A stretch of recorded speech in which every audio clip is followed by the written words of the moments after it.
Mayam Punamak, Honorable Minister, DIPR, Aduga Secretary Revinue, Aduga SP Singh, Yaure Aduga Mediagi Marupang Singh. Nasigi press meet se tangkat issue ahumda. Ahan by issues ekogi ngasi Manipur the crisis thohaliba Manipur the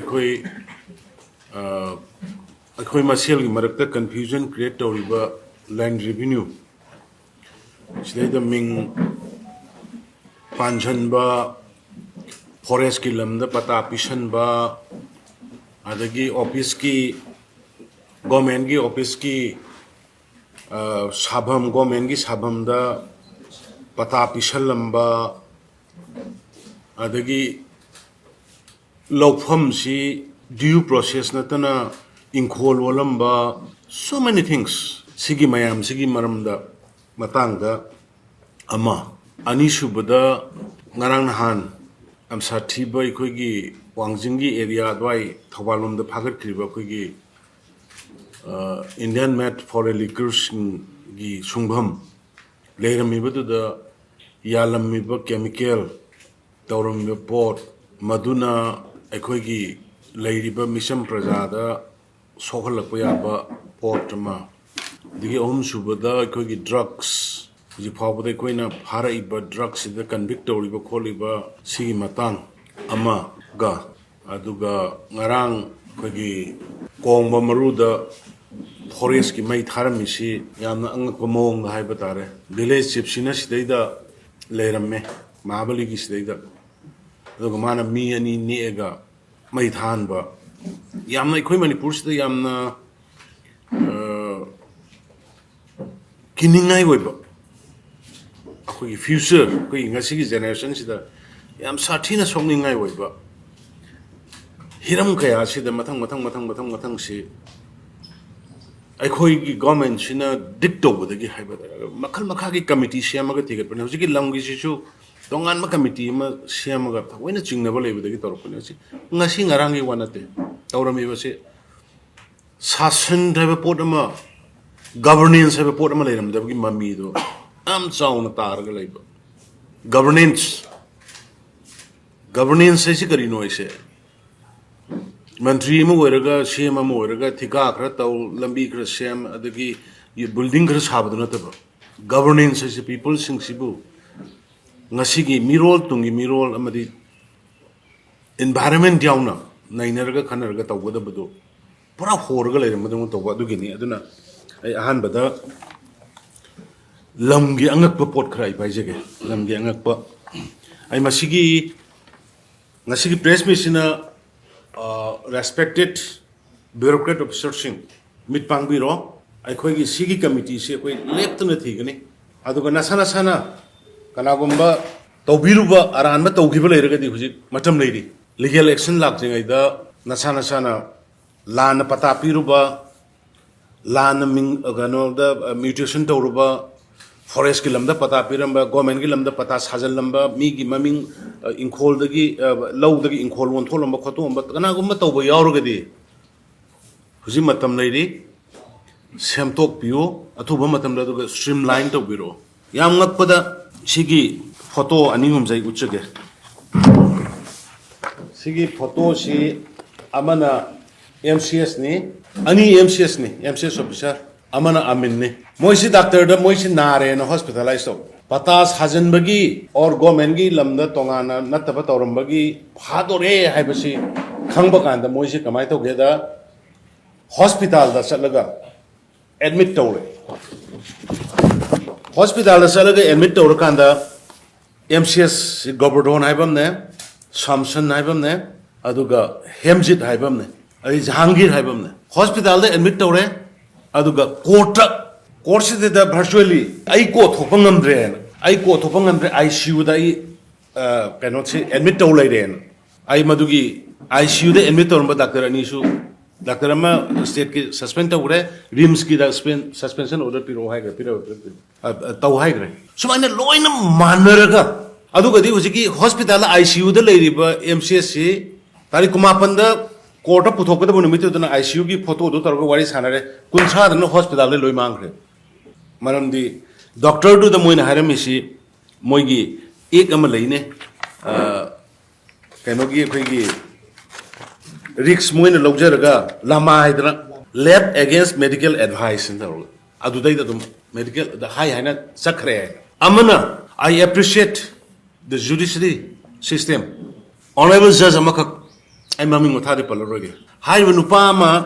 suspend और गली बा हेमजिट इस शिकी second किसी दा government की quarter मरकता search की पता पिछल में ना तो बा हेमजी दायरो नि पासे सस्पेंड सु लेब सस्पेंड लेब से मासी फानन बगी मागी केस अमदा मु चेन ना फानन मै तो कान मासे हॉस्पिटल दा आईसीयू दे एडमिट तौरे न ले सिगी जज से इन के अमु यादा इनु मागी एप्रिशिएट तो गेबो जज मसाज न मागी मोमेंट से चिंगने रखो दगी जज मसाज न सागी स्पॉट तो दा हॉस्पिटल दा सल्ल कान दा जज मसाज न डॉक्टर रुको तो कान हॉस्पिटल गे कान नारम दबदगी खुदक नुमित तरे नि रिमांड पीखरे यूनिक ने सुगुम्बा मखल की मयाम की मरक्स ने बे कोइना ngasi शासन तो मिनरी से अदुना आइन मेडिया की फ्रेंड्स जिंगसु सुगुम्बा मयाम से अखोइना फारगा पुथोरक पता नतना अखोइ कमिटी नसु सेमी तौरी कइनो दगी सु की मेडिया की सिलाउ की स्टिंग ऑपरेशन न सिंग बतौर कान करप्शन मुथत पगा इसे लाइक रपोने हुजिक रिम्स की द और एनी अपॉइंटमेंट तौ कान करप्शन मुससेरी मेडिया की सिलाउ खरगा अखोइ की सु तोंगान गवर्नमेंट के कोई मेकानिज्म ले जे कोई मथल होनरी स्टिंग ऑपरेशन कर तौ मतम the लोइना फाबु ngam ne aduna tauram mi base gembiyo sisina MD Hasan sisina migi inkhol maming lam maming transfer to biyu haiba law niko law lam maming transfer to biyu dugi mahutta mana toromesa lam maming du transfer to bodana tana lam se inkhol won tho amine inkhol won thok na ba law pham ama inkhol won thok na ba hona ba so many procedures agriculture officer dagi adu dagi DC dagi SDO dagi mayamam change ba har mayam se loina khugan kalam maga inkhol won tho amine adagi hojiki sigi sini hemji dariba hojiki na sannarga le amdagi judge masana sallaga yada masidi karino tawrise haina salla yengu bodagi lalam nana numitare ni remand pigrise adai sini Gov.na si kamai to gedan hospital ICU dani na leire bail pire aduga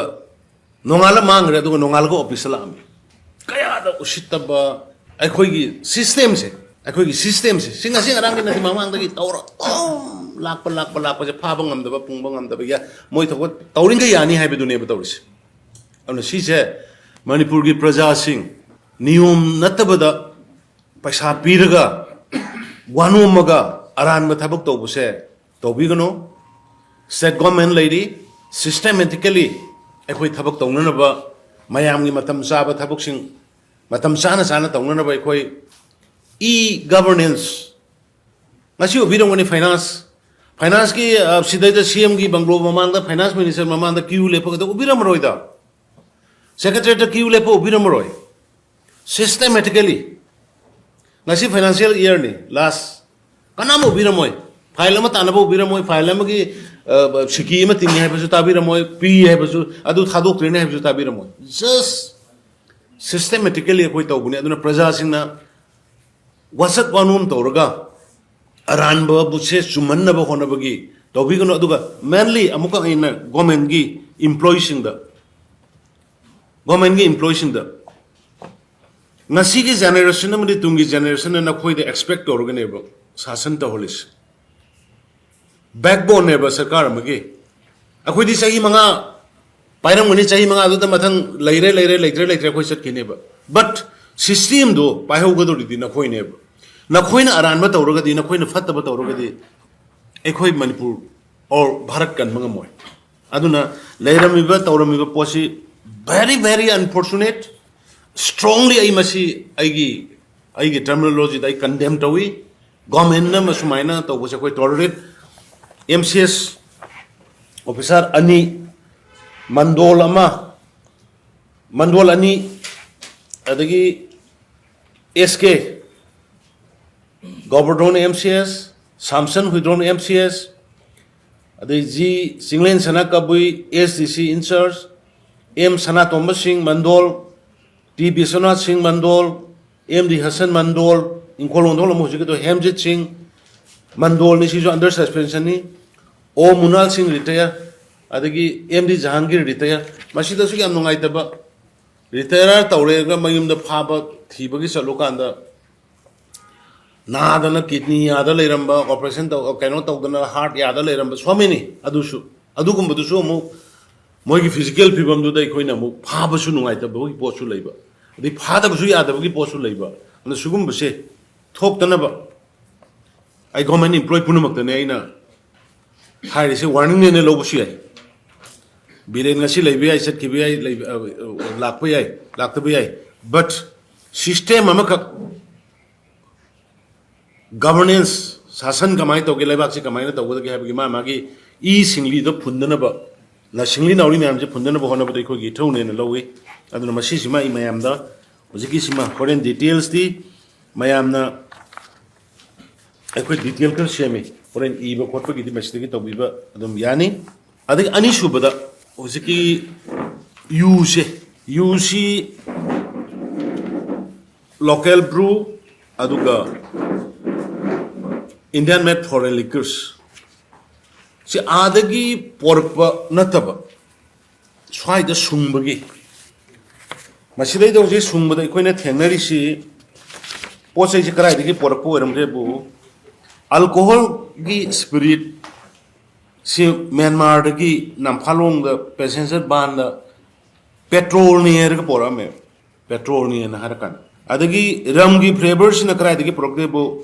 Guwahati dagi factory ki labors in the mogi outpay masat roga yon basing dur ki por amen adagi coloring ki dishna mo kamai to ge the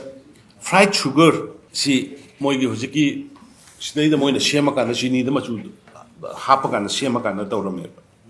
aduga stickers na mo Guwahati dagi passenger bus the kai to torga por e aduga cape kari shemi business Calcutta dagi courier por e aduga bottles na amuk Guwahati dagi bottle factory to look for it. Pura for a liquor Saraga Shemaga Yoli on a city, Uzi put safety Karigi, Mayam Satan Kotana, other young and Mamatum, the you see do the funny about Manum do the Yauriba, Yaliba port chemical equation, Maduki Teski, the Tagre, how seriously will affect health. Kayam Tinas Walker the Gay Court, the habit equation. Targa koi siekta hore aduga yauram mi ba tauram mi ba manung da leiram mi ba mayam sidi koi hygienic oiba edible or drinkable oiba poti natre aduna haiba posi mai koi moi mi kaino phare mi tarela au huji sida phare si thokchom bobo haiba ma mai meni de thokchom bino debi aduga thokchom asobi debi ani si ga phare aduga FIR lokale aduga honor amana CGM Tawana Bell Big, hell ground the Kari the Wurmbe. The Sugumba poisonous soiba, Nuntigi, Mayam, Nahani, Amani, Unier, the Angamani had the Natraka Uni had it, Tanavisi, the Sumaina, hygienic oidaba, company brand yaudaba, Pazana put septigi, Kanoki, recommendation yaudaba, approval yaudaba, put Mayama Sumaina, you all got over Shidi. Shidi me. Attempt to murder gi adum chamanare mi har proga chamanare bisi case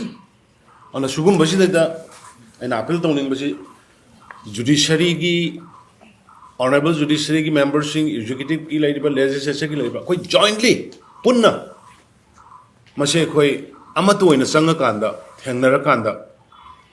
sugumba illegal mayam sidagi kallaga koi gi society koi gi population je kan banatragadi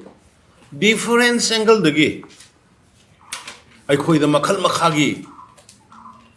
Draki Kutanga, Yugi Kutanga. I give him never near Hyderabad, Mingon the who you on Bagi, Mingon the me, she never since Bagi port. Say, see the irrespective of tribes, community, religion. I must strongly go English side, Digi, condemn Towi, Aduga Makalamatada, state government equate. Compromise to Roy Haidana Shimaga items again. The Gamma drug is war on drugs yamna koi mai pak na sangsili people's mayam civil societies student organization mayam ama support ogi adu mashi kharage hena kanna sangjan ma thok dari maram ni koina anti drugs drive to bushi da koina social media da kari da thagat pa da mayam da yamna hurt to da ba nungai roi da ba angang macha sin nupi macha sin yauram bai koi drug charam ba thengna da banate and adu gum sing doi koi tongan na koina moibu awareness piraga moibu rehabilitate tongna ba khona bai koina khona raga thame adu masidai da koi mas hoina na haina haijabdu lotion na da bi aigi sama dak chare haradi mapan pu thoga इसकी government ना run तौबा home लेरे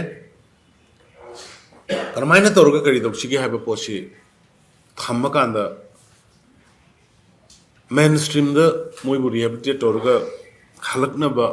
होनमिनबा से कोई jointly मथुक ताई मसिदै the कोई आइगी इज्जत छुई हाइदना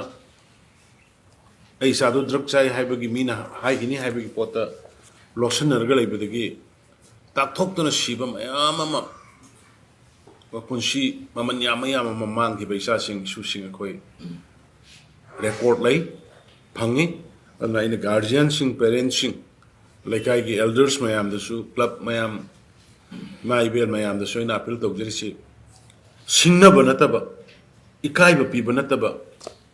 mob justice ki nataba fachana wari sar tanda laikai da bu tangai phadra di laikai da bu hanga bawg da rehabilitation center idiki edik were basing je kamaina humanly kamaina moisi management da por pata ge have se aduna laikai da hanga bawg da do khoi government da gi madu gi moi gi achangba doctor gi medicine gi kari mateng pangbor so koi pangjage adu yaragadi laikai even machine khara yamna leire drug chaba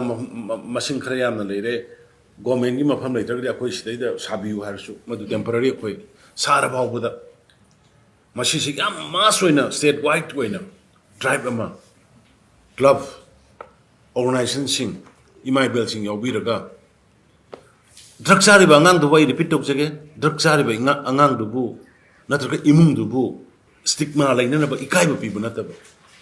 inthok pi banataba chai bi banataba maramdi edik oi grabai se once edik oi with mase thado ko yam wa ba poni aduna adugi line to the manipur da lebiri ba club organization mayamna koi laikai da koi manga leire taruk leire taret leire tara leire kul leire moi ada thambadi nungai tre koi club si da thamjage laikai se thamjage doctor thabiro adugi akhang ba thabiro hidak pibiro haiba adugumagi approach la aga su koi health minister su yauri social practice yauri koi maduma ready leijage haidna masimai mayam na appeal tobjeri khoje phawbada koi 22 da 22 phawbogi koi gi first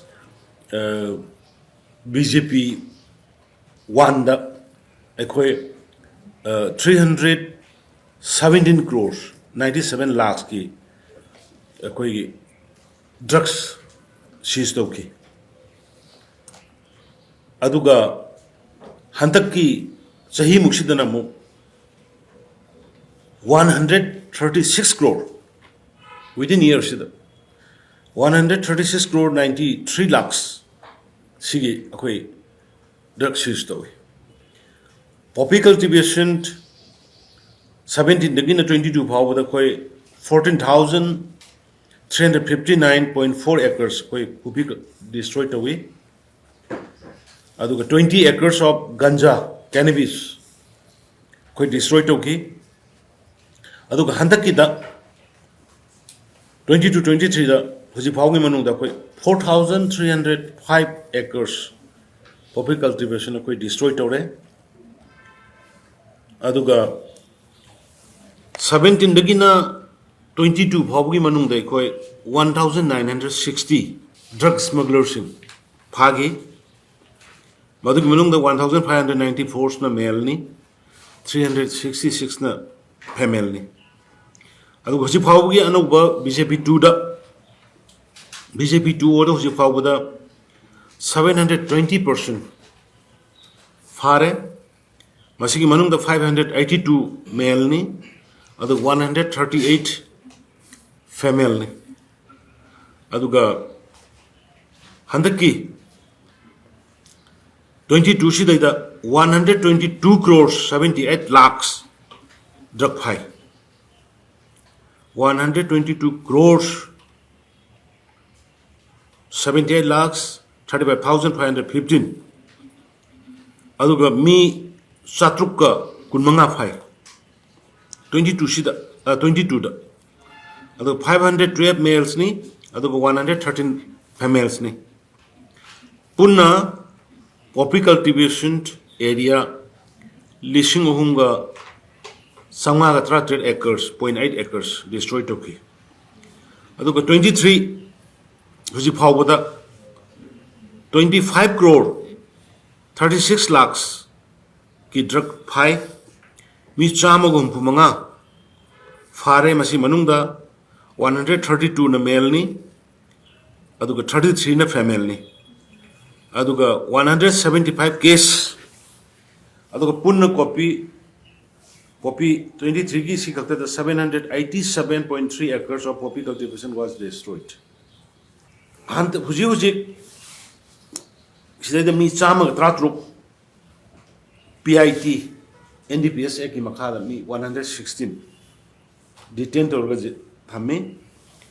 during the period of 1/1/2020 till date village chief taraga taruk phagi poppy thaba miyoi humphuguni thoi phai aduga poppy thananba investor ani punna miyoi marfu phagi aduga 17 dagi no huji phawbada miyoi kungani pan convict away aduga 44 amana huji case satlaga lei aduna huji phawbada aina sigi matangda haijeningai se koi drone sizinadana aikoi interior parsing manung yoba ngamdabasing aikoi manung changdana drone na identify tawra matungda drone dagi chemical senerga kapa yaba jaga adubu maximum aikoi masi sungsoi soidabada practically aikoi police personnel ayam thagale maroina aikoi police MR IRB adagi aikoi training center da lairiba huji training adagi even Assam Rifles forest ki personnel sing day and night adum ba yamna khudong thingai oireba terrain marak tu da sala ga makoina yanthal liba thugai liba tungi miron gi damakta madinga sigi miron gi damakta ado ai gi site gi ai police ki personnel punamak MR gi aduga BDF even BDF ama mapunsi bong mangkrabani adagi yauri ba punamak IRB ki forest ki aduga civil organization village chief sing yaubi ba mayam punamak aigi maikai dagi aigi site dagi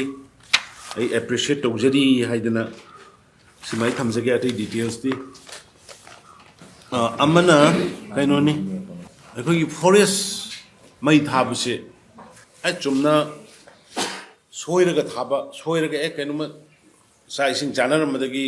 nusit laktana khokadana khangugdana tawba ma aduga intentionally tawba ma